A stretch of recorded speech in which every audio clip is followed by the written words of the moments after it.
Welcome to episode 1 of No Gods, No Master Volumes, a podcast by two pedal nerds talking about pedals with other pedal nerds.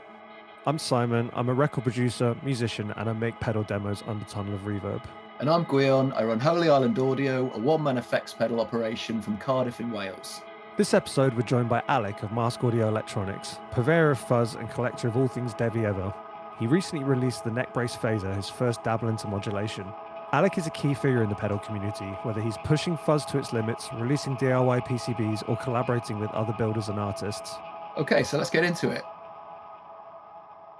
All right, welcome to the first episode of No Gods, No Master Volumes. Today we have Alec Breslow from Mask Audio Electronics. Yay! Yay! You sound so official. It's the accent helps the officiality, whereas I'm just blabbing all over the place. Good to have. Thanks for joining me. Yeah. Well, yeah, thanks for coming on, Alec. This is our first episode, so it's a little bit loose, a little bit fast. Oh, so the entire thing will be off the rail. Like, just for the audience, we've already been talking for 20 minutes, and I had to say, all right, we need to actually start the podcast, or else we're just gonna hang for 2 hours. Yeah, we were just hanging out, and I feel like that's how it's going to go. I'm glad you're there to manage us, though, Alec. I appreciate that. Well, I've been on a couple pods myself. Oh, yeah. All right, Alec, do you want to tell us about your company? Tell us where it started. Started in my bedroom because I'm a nerd. I was always the kid that took stuff apart, and so when I got into guitar, I almost immediately discovered there are these foot pedal things that I could take apart, and there's cool stuff on the inside. But so I was always playing with them. And then what was it? In 2015, I had a really bad year, and just to distract myself from being sad, I started buying up guitar pedal kits. Just started building pedals for myself, and then there was this guy online that I saw that was designing his own guitar pedals, which had not even occurred to me. I only thought that was like a thing for big giant companies. I didn't think, a guy in his bedroom could build guitar pedals. And I messaged him, and he's like, "Oh yeah, I use this program called Eagle to design circuit boards." And he gave me a whole bunch of tips, and so I started designing circuit boards for myself, and then, like in February 2016, I realized I was spending more time designing circuit boards than I was working my part-time job. Yeah, I would literally come home from work and just be playing Eagle for like 6 hours. It was awful. So I literally said, okay, I am registering a domain name. And on July 7th, because that's a nice day, that's a nice date, you are launching a guitar pedal company, buddy. So I launched a whole bunch of DIY boards, and that made some money. And then I went back to that guy that told me about how to design some circuit boards. And he had garnered a little bit of popularity at that time. I was like, "Hey, John Snyder, you have this circuit that's kind of like a Devi Ever pedal. And I know a lot about Devi Ever pedals. You mind if I mess around with that? Maybe we could do a collab thing?" And he was like, "Oh, hell yeah, sure." Eldritch Blast started that long Eldritch ago. Blast actually predates Black Math, which was the first official MAE pedal. Yeah, it just took forever because basically Eldritch Blast is always John giving me homework of, yeah, I know what you want to do with the circuit, but try to do something a little bit different with the EQ. And it took 6 different prototypes to get something to work with the fuzz and be EQ'd right. And then we did the first batch, and then we went back to the drawing board between batches, which resulted in V2, and then we just did V3, which will probably be its final version. But yeah, Eldritch Blast started before Black Math started. I wanted to check as well, before you started designing those DIY kits, was that your first delve into anything electronic based? Like in general, I mean, I tinkered around with like VCRs when I was younger. Sure. But actually, like, that's where my proper me teaching myself electronics started, was with the DIY kits. Yeah, I bought myself like a proper textbook called The Art of Electronics and just set about, I'd read a chapter until I understood it. It seemed to work. I think I just got lucky. I also just followed my like black math is totally taste. It's taking the V9 Big Muff, which was designed by Fran Blanche, who later went on to make Frantone, combining it with an op-amp boost like does. Oh God, I said his name. Ooh, we have to bleep. Whichever one of you is editing this, you need to bleep that. I'll bleep him. And I just combined those two, and it made the sound that you hear on the records. And then just throughout the V2 run, I'm like, oh, I could do a little bit more with this. I could do a little bit more with this until it just became a monster. Do you find that happens with a lot of your circuits, that you sort of come back and reevaluate stuff that you've designed in the past? Yes and no. As I continue to move forward, it more just stays in prototype for longer rather than gets revised once it's out. Okay, that makes sense. Like current revision Black Math is V 3.12. Oh wow. And that's just because of all sorts of it ends up Black Math ends up being the guinea pig. So it was the first to be transitioned over to soft touch switching. So instead of being a hard mechanical switch, it is a bit of electronics that drives a relay. And that was the first in my line to do that. Excuse me. And then V3 is when I switched it to a smaller box and simultaneously surface mount. So that was kind of me learning what to do with surface mount, and then at the same time dealing with 2021 era part shortages. So it's like, hey, I'd make this version of it and be like, oh, you can't use this part and this part, and have to revise it again. Well, that's interesting that Black Math was the guinea pig. My go-to MAE pedal has always, well, I guess since I got it, always been Civil Math. When did that join the rank? Because I feel like it wasn't that long ago. No, it wasn't that long ago. It started way early. I sat on Civil Math for probably a year.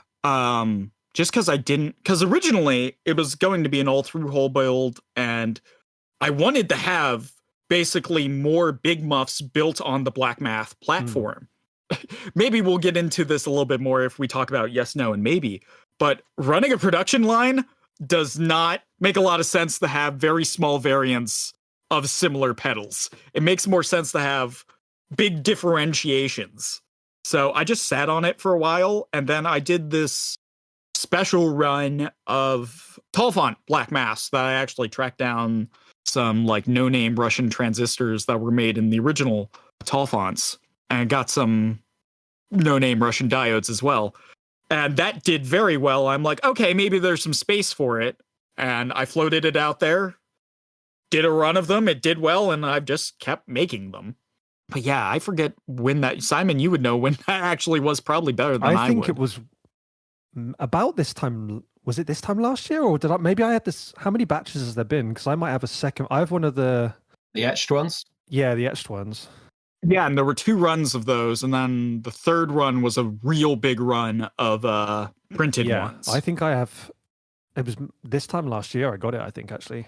So that might be either run number 1 or run number 2. Yeah, I forget which, but that doesn't matter. But yeah, it's you have an early one because that's when we officially finally started working together. I think it was my second demo for you. I did a Yes demo before that. Yeah, because I needed to bring some more awareness to that pedal. Yeah, I mean, since then I've got Yes and No. I haven't got a maybe yet because I figured I've gotten both already, but you don't. Oh, okay, tell us why. Because they're supposed, each one works well on their own, but there are 2 extra switches on maybe that make it so having them both on at the same time, you get more out of it.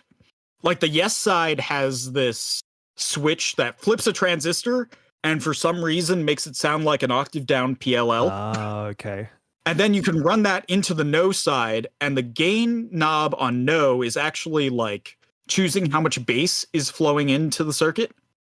So you can really filter that sound. And then the extra switch on the no side actually debiases the transistor boost. So it becomes really thin, but you can still then, if you crank that bass control, it gives it this really wah-wah honk. With this low bass, it just sounds like Square Pusher is melting down. Do you find that that's come from sort of the sort of maybe attention that you've spent on Devi stuff? Because you've obviously got a bit of a collection growing for the Devi stuff. Do you find that that sort of informed that sort of design process? Because when I first played, maybe I was like, oh, this feels just like those double pedals, the double Devi pedals, like the Rocket or what were the other two? There's the Rocket, there's the Shoegazer, there's the Godzilla, there's the Helios. Let me see what I can squint from across. Yeah, check your shelf. Yeah, you don't even need to look it up. Well, you just look up. Yeah, they're all the way on the other side of the room from me, in my gear corner. But yeah, so I guess for the audience, there's a brand called Devi Ever that was very popular. I don't even know if you could call it very popular. It was pretty popular in the early to mid aughts. And that's when I started playing. And the Devi Ever pedals were some of my first nice pedals. And I guess you could put nice in quotes. Because they're built very cheaply, very quickly. But they left an impression on me. But my yes and no pedals are actually me reinterpreting some of the sounds of my favorite Devi Ever pedals, but not the electronics. Because the electronics are very straightforward and like smash and grab. Versus I basically went back to the same well of Tim Escobedo circuits that Devi originally went to and just started re-experimenting with the same, I guess, primordial soup. But no is kind of based on my favorite Devi Ever, which is the Bit Legend of Fuzz. So it's an extremely over-the-top octave fuzz. While yes is based kind of on the Sodomite /33, which is a very smaller gated fuzz. But obviously they both, if you ever play those pedals, yes and no do a lot more, have a lot more range than those pedals. Absolutely. I think I felt that as well. As soon as I plugged it in, it was, I mean, I probably had that same impression of the Devi stuff. It was growing up and seeing it, maybe seeing the fact that they were sort of held together with tape as well is weirdly motivational, especially if you want to get into building stuff. Yeah, it's like this mad person was just cranking them out the most DIY fashion. And yeah, that's incredibly inspiring. And then being like, here, I changed 4 components on this. This is now a new fuzz. Yeah, definitely. It sort of felt like it was breaking the rules when you sort of, for me at least, reading schematics like that and being like, oh, it's just the transistors turned around. But I mean, the impact that has on a circuit can be so drastic. Did you say one of the switches in maybe, it's just misbiasing a transistor? Was it flipping it? There's both. So in the yes side, it's flipping the transistor. In the no side, it's completely debiasing it. It's literally exactly the same thing as the Devi Ever, which name? It's Devi Ever Chaos. Any of the Chaos switches, it's exactly the same thing. Yeah, there's quite a bit of chaos in that realm.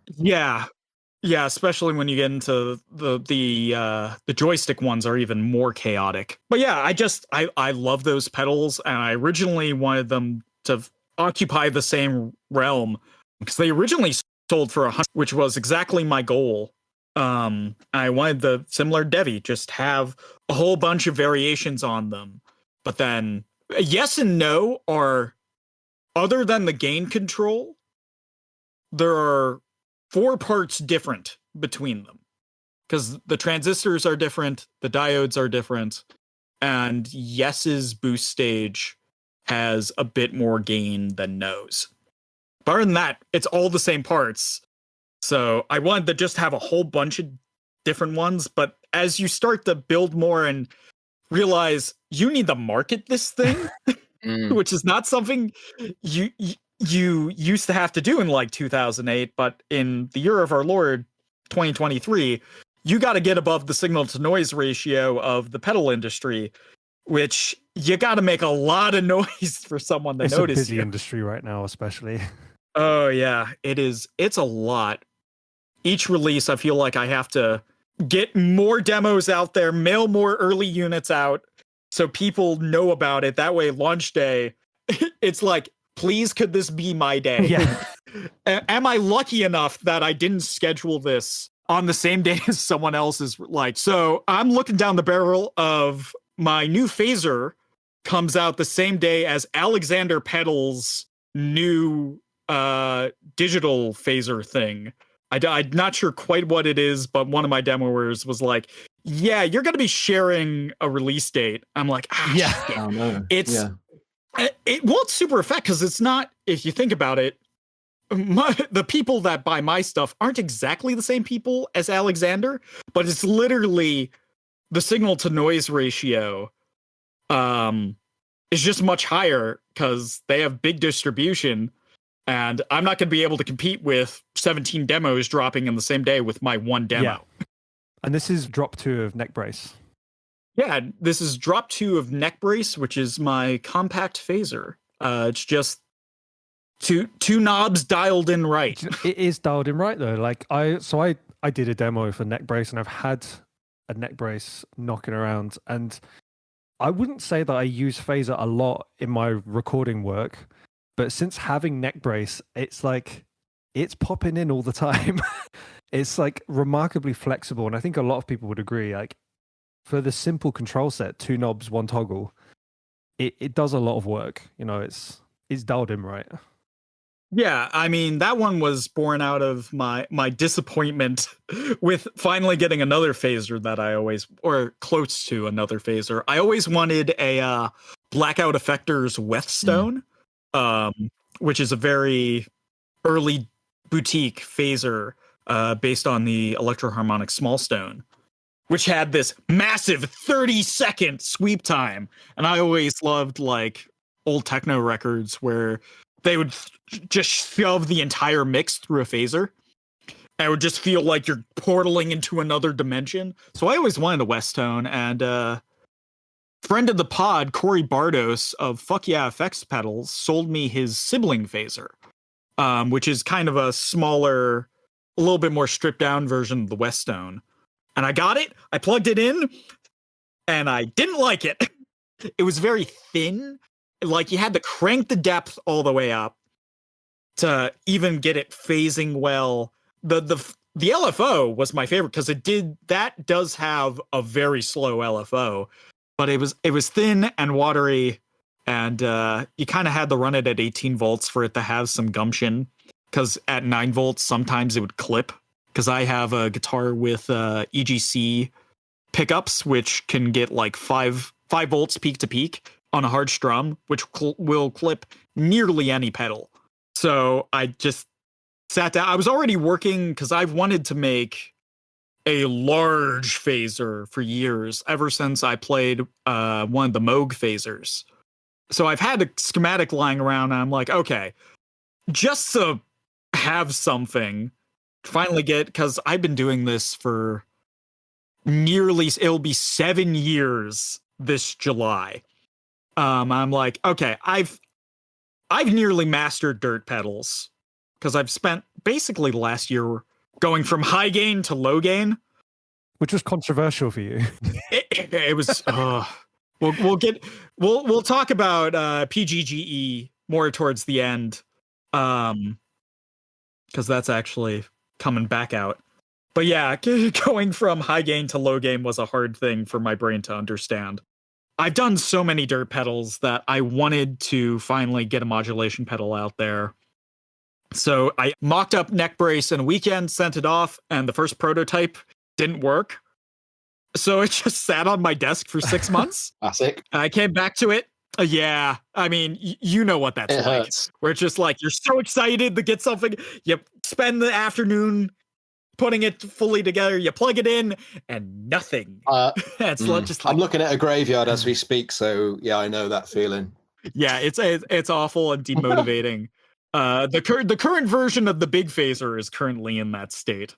So I just shoved it off to the side. I came back to it 2 months later. I was looking around. I'm like, oh, this connection wasn't made. God, I'm stupid. Made that connection. It worked. I'm like, oh, so I need to change this and this. Sent off another prototype, and it was done. That's also a great feeling. It's the mix of feeling sort of elated that you figured it out, but then also the rage at not realizing that mistake in the first place. I think that's what I tend to get. Yeah, that's exactly it. It's just like, oh, if you had spent 7 seconds looking at your schematic for longer, you could have caught that and saved yourself time. Always check your double and triple check your schematics, kids. Where's the fun in that? Bringing on with its fun, but it does waste a lot of money. Oh, yeah, that too. Did you feel like that sort of release has sparked sort of the pull away from fuzz for a bit for you then, or a little bit? I have now working on a bigger phaser, which is roughly triple the scope of what neck brace is. And literally this year I gave myself the full year runway to make this thing hopefully happen. We'll see if I can keep that up, but all my products for this year, 2023, were done last year.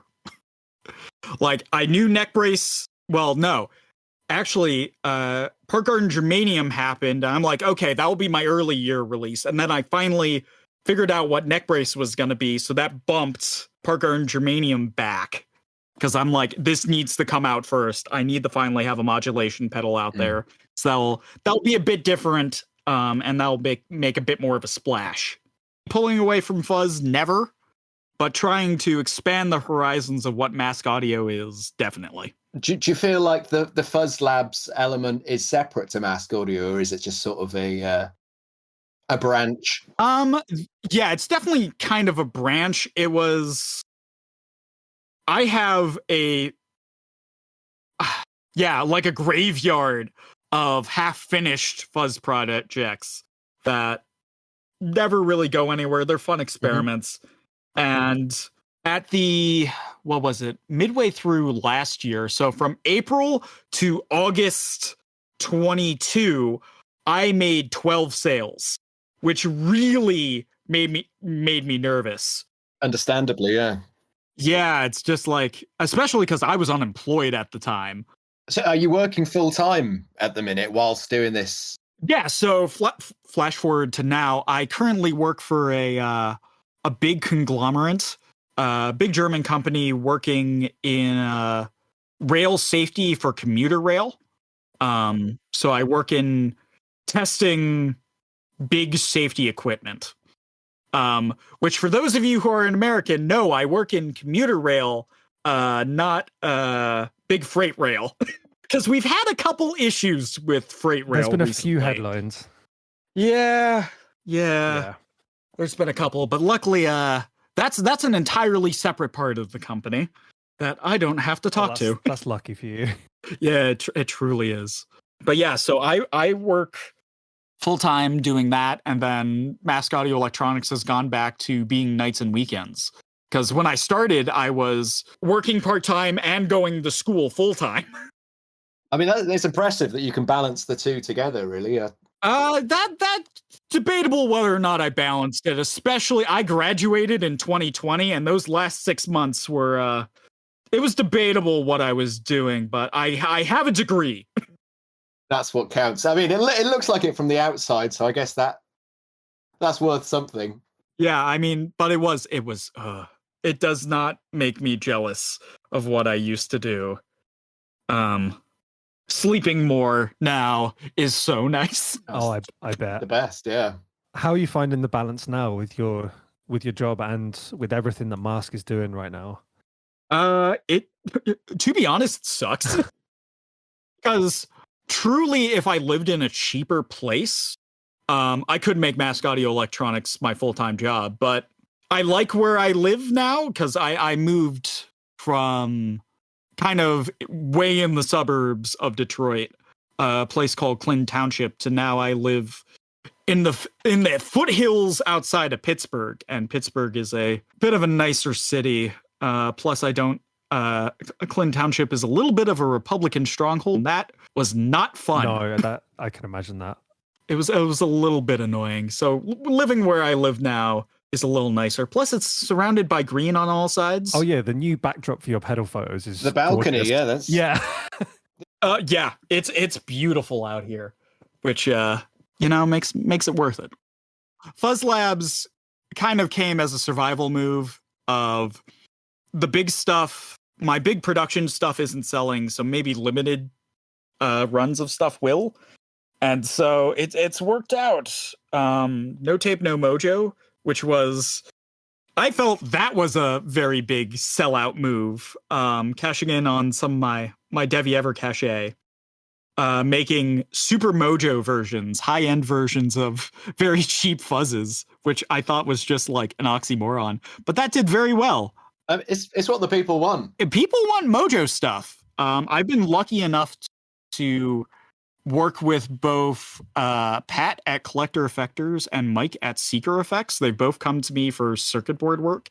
And their perspective on pedals in general is so different than from my own, because I'm used to being production line, making things very streamlined. And they're like the exact opposite. It is boutique. It is one at a time. It is sourcing parts for sometimes a couple weeks, trying to find transistors. And it's so interesting what they go through versus what I do on a daily basis. And did that? I'm guessing that influenced some of Fuzz Labs. Yeah. Oh, 100%. Where I was just like, what they have is so minimal. They've started moving into it now that they have circuit board stuff, where they have recognizable pedals. But it's like, hey, I have this pedal, this pedal, and this pedal, and I tune it to you. And it's like in a painted box with a logo on it. And that is I modeled the look of Fuzz Labs exactly after that. It's just a very nice looking logo on a okay looking box. Well, I remember with No Tape that I feel like that sold like so fast. Yes, both did. And I'm currently considering adding it to the production range. I have a prototype of... It's literally just called No Tape because it has no mojo, but it's in a smaller box. It doesn't have any mojo components. It has soft touch switching, so it'd be a full production thing. But I'm not sure if that has the nice air as all those big chunky mojo components. But it takes, again, I do this nights and weekends, and building a No Tape, No Mojo takes about 90 to 120 minutes per pedal because it's a lot of hand wiring. Versus something like Neck Brace, I could go from nothing to a fully finished pedal in a box in about 20 minutes. Wow. I mean, that sounds real fast to me, but I would have no idea. The beauty of surface mount, I guess. Is it surface mount neck brace? I'm assuming. It's mainly surface mount. There are 4 parts that I have to solder on. I could make those parts surface mount, but I don't want to. Yeah, I do the same thing with certain transistors and diodes and stuff. It's definitely sort of an aesthetic thing, and it's in my head. But I just feel like stuff sounds better sometimes. Yeah, when I did the transition specifically for Yes and No, it ended up being a lot more through hole that had to be there, because their surface mount equivalents didn't quite have the same sound. But this is also, I gave one of those to some friends and they're like, I cannot tell the difference. So it really depends upon your ear. I think testing particular circuits throughout an evening or whatever gives you quite the ear to determine when something's wrong. Like I'll notice stuff every now and then where I'd normally call my girlfriend in, but she can't hear anything different between two circuits. But it just happens from that hyper focus when you are checking that something's working correctly, I guess. Yeah, 100%. When you're just deep in that zone, or like you find like such a niche issue with a circuit where it's like, I might be the only person that ever runs into this issue, but because it's me, I need to fix it. Oh, I know that feel. And it also tends to be whatever you would consider a mistake or an issue, no one will ever mention it, and it's always something else that might be something that they'd want to change. And I don't think I've ever worried about something and actually had anyone complain. Yeah. Yeah, exactly. I mean, this is why we do beta testing. Yeah, well, I've noticed that you use that quite a lot. Is that something that you find quite useful, especially with your phaser? I saw snippets popping up around the place. So that came from my collaboration with Ian Pritchard of Collector Emitter, Park Garden. That was literally just me and him trading a pedal back and forth for about a year. And then it came out and we ran immediately into all sorts of interference and noise issues that neither of us ran into. And so from that point on, it's like, okay, I need to start sending these out with people with different rigs, can try things. That way I don't run into as many issues. So yeah, because Park Garden, I just revised it again. So now it's at 2.10, which should be its final revision. Knocking on my wood table. Yeah, you've jinxed that. Yeah. Well, I went a whole year without revising it, and the only reason it needed to get revised is I switched my production style from using 16mm pots to 9mm pots, which, for the audience, the advantage of the smaller pots are that they just snap into the board versus 16mm pots, which have a little bit of float above the board. So you have to typically do them either on a table or have like a spare enclosure to solder them in, or versus 9mm you could do on a PCB production jig. And that was the reason Park Garden got its most recent revision, because it's the last in the line that was still using 16mm. I was just going to say, you've stuck to 16, because I use 16mm for a few things, but normally just so I can fit a jack above it. But I do love a 9mm pot.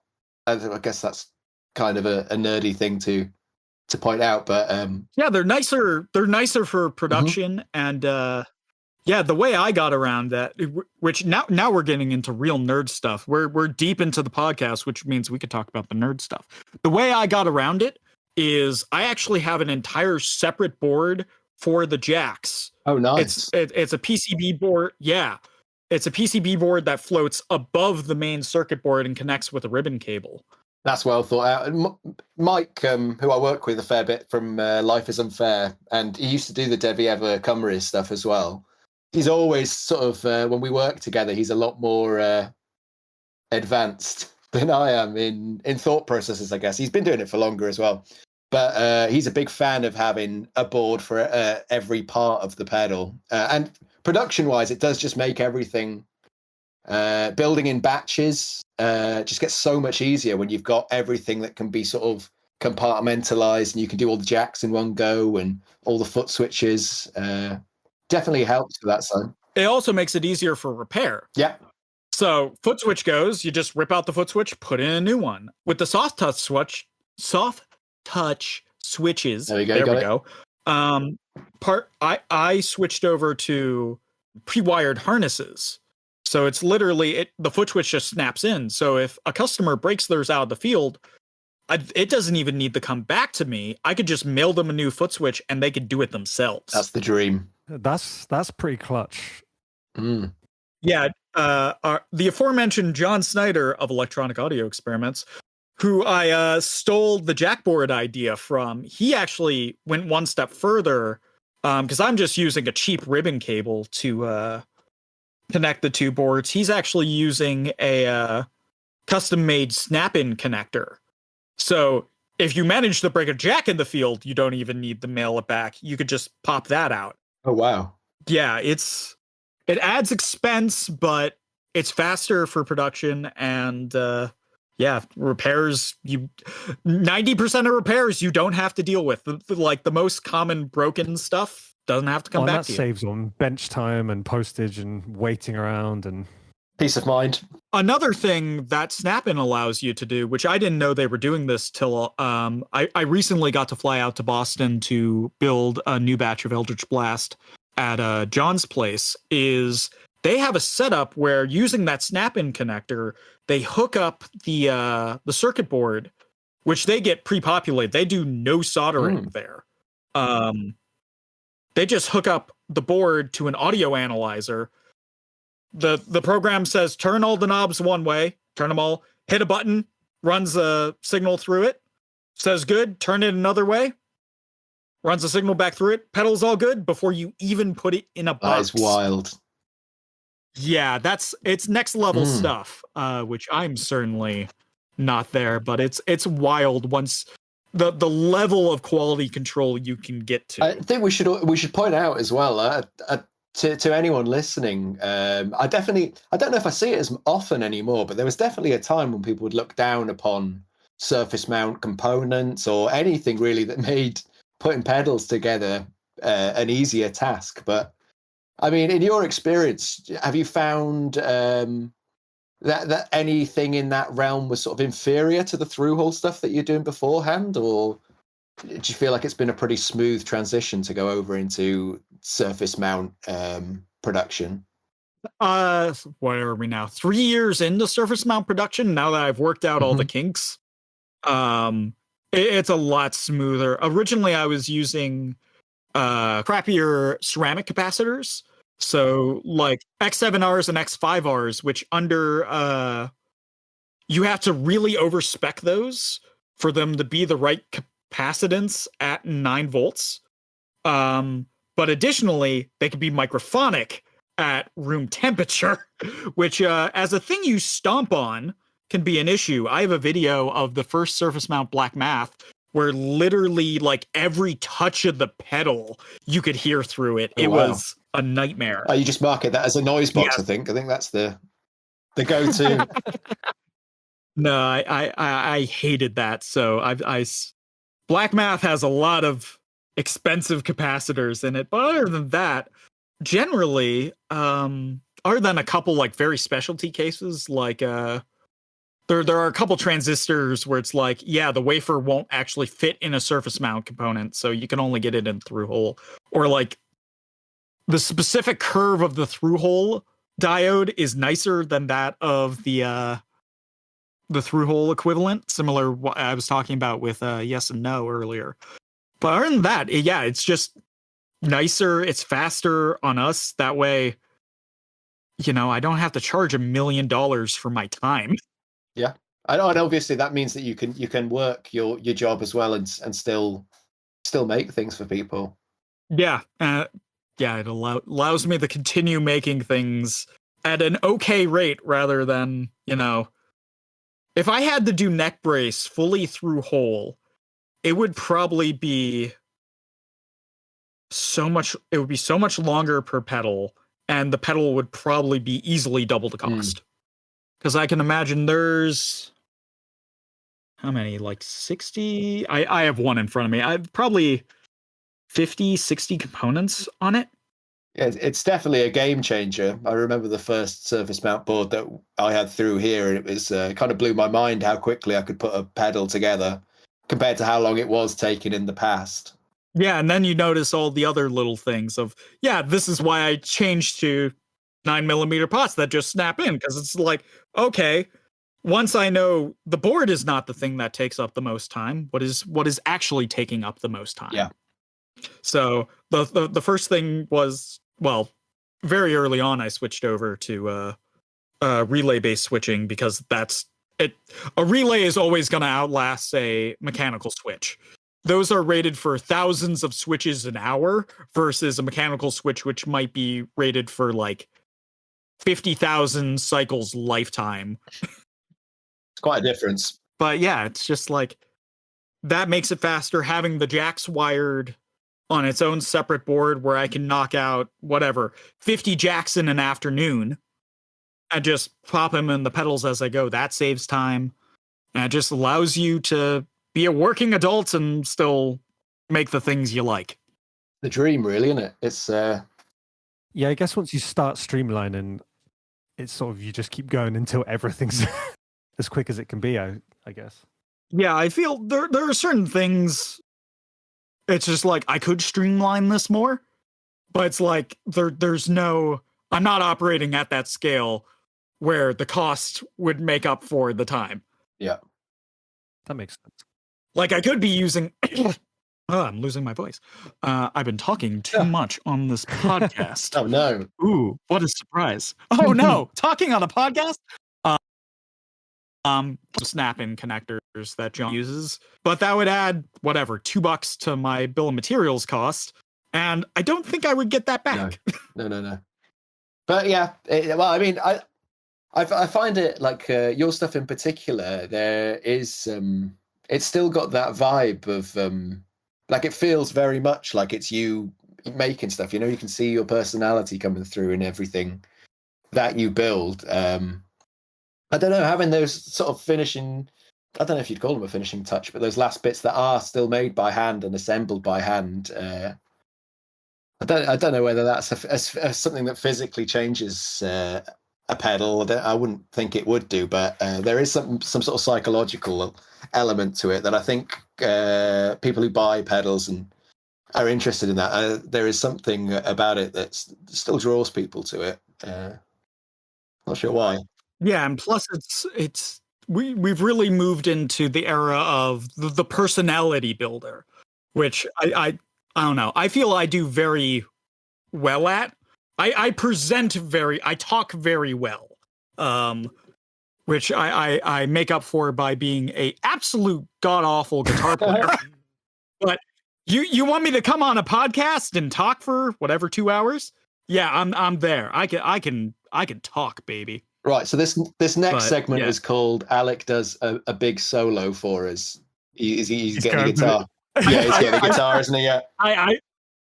I apologize to both of you who are probably wearing nice headphones. Oh yeah. Oh, it's coming. No, I'm still sick. I'm sitting here at my desk. I'm not whipping up.